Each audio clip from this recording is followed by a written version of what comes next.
પહેલો પ્રશ્ન, ઇકોનોમિક્સ મૂળ કઈ ભાષાનો શબ્દ છે?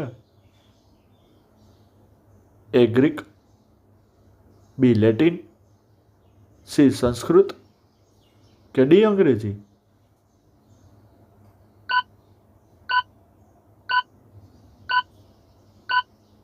સાચો જવાબ છે એ ગ્રીક. પછીનો પ્રશ્ન, કયા અર્થશાસ્ત્રીને અર્થશાસ્ત્રનો વૈજ્ઞાનિક ઢબે સ્વતંત્રપણે અભ્યાસ શરૂ કરવાનું બહુમાન મળ્યું છે?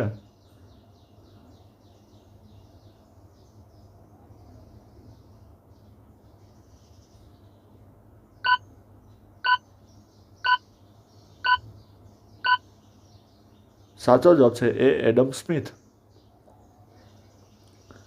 પછીનો પ્રશ્ન, વર્ષ 1776માં અર્થશાસ્ત્રનું સ્વતંત્ર ચિંતન સમજાવતું ધ વેલ્થ ઓફ નેશન પુસ્તક કોના દ્વારા લખવામાં આવ્યું છે?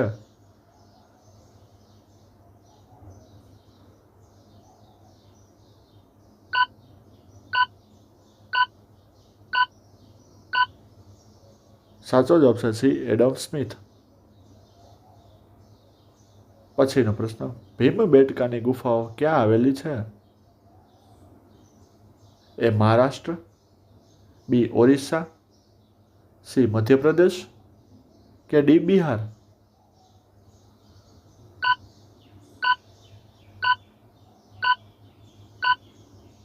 સાચો જવાબ છે સી મધ્યપ્રદેશ.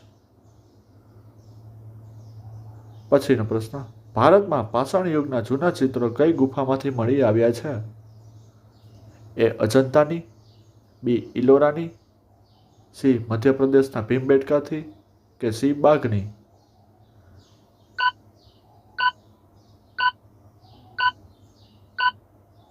સાચો જવાબ છે સી મધ્યપ્રદેશ ભીમબેટકા.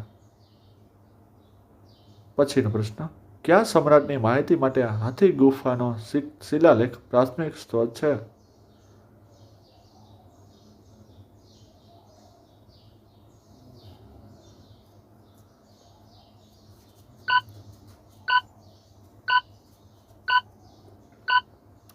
સાચો જવાબ છે સી ખારવેલા. પછીનો પ્રશ્ન, પાણીનીનો સંસ્કૃત ભાષાનો સર્વશ્રેષ્ઠ વ્યાકરણ ગ્રંથ કયો છે? એ પ્રયાગ પ્રશક્તિ, બી અષ્ટાધ્યાયી, સી હર્ષચરિતમ કે ડી મણિ મેખલાઈ?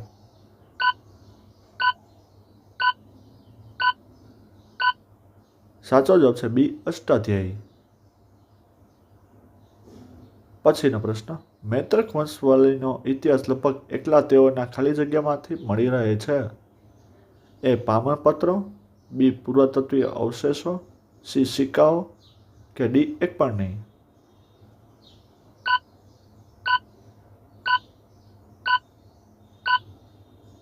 સાચો જવાબ છે એ પામરપત્રો. પછીનો પ્રશ્ન, કયો વેદ સૌથી જૂનો મનાય છે? એ ઋગ્વેદ, બી યજુર્વેદ, સી સામવેદ કે ડી અથર્વવેદ?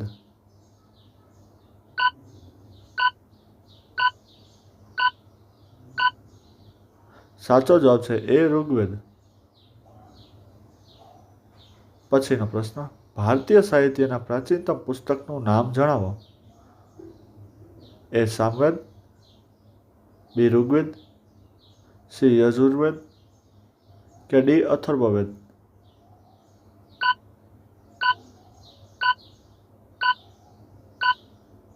સાચો જવાબ છે બી ઋગ્વેદ. પછીનો પ્રશ્ન, ભોજપત્ર બનાવવામાં કયા વૃક્ષની છાલનો ઉપયોગ કરવામાં આવતો હતો? એ તાડ, બી વડ, સી ભુર્જ કે ડી પાંડુ?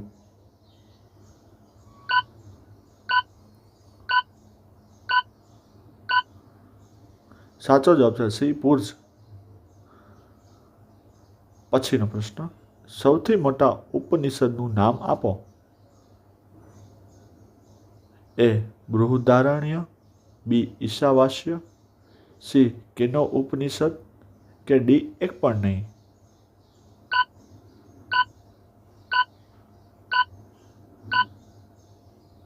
સાચો જવાબ છે એ બૃહદારણ્ય. પછીનો પ્રશ્ન, બૌદ્ધ ધર્મના પવિત્ર ગ્રંથનું નામ કયું છે? એ શરીપુ પ્રકરણ, બી ત્રિપિટક, સી કલ્પસૂત્ર કે ડી ભગવદ્ ગીતા?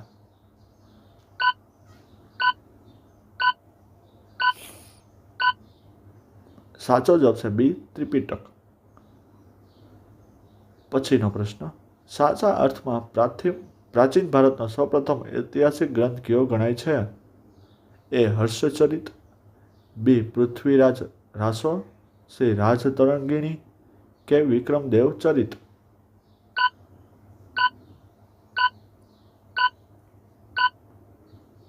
સાચો જવાબ છે સી રાજતરંગિણી.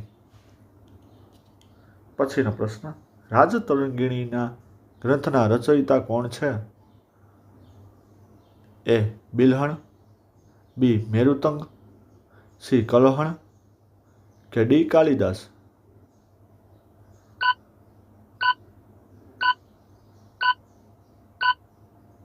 સાચો જવાબ છે સી કલહણ. પછીનો પ્રશ્ન, જૈન ધર્મ ગ્રંથનું સાહિત્ય કયા નામે ઓળખાય છે? એ આગમ, બી જાતક, સી અવેસ્તા કે ડી ત્રિપિટક?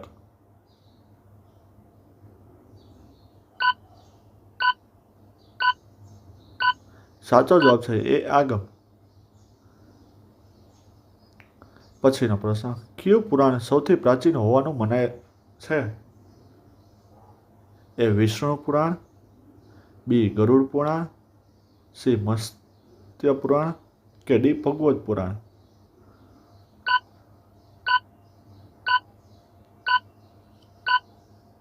સાચો જવાબ છે સી મત્સ્ય પુરાણ. પછીનો પ્રશ્ન, પ્રાચીન ભારતનો પ્રથમ કાયદા ગ્રંથ કોને ગણવામાં આવે છે? એ મનુસ્મૃતિ, બી વિષ્ણુ સ્મૃતિ, સી મુદ્રા રાક્ષસ કે ડી નારદ સ્મૃતિ?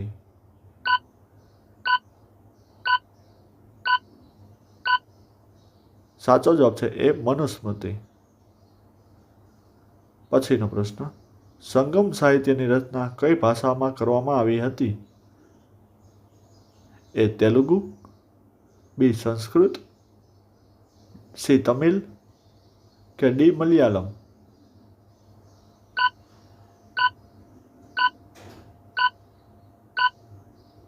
સાચો જવાબ છે સી તમિલ. પછીનો પ્રશ્ન, ભારતમાં સૌથી પ્રાચીન અભિલેખ કયા રાજાનો છે? એ સ્કંદગુપ્ત, બી અશોક, સી ચક્રપાલી કે ડી વિક્રમાદિત્ય?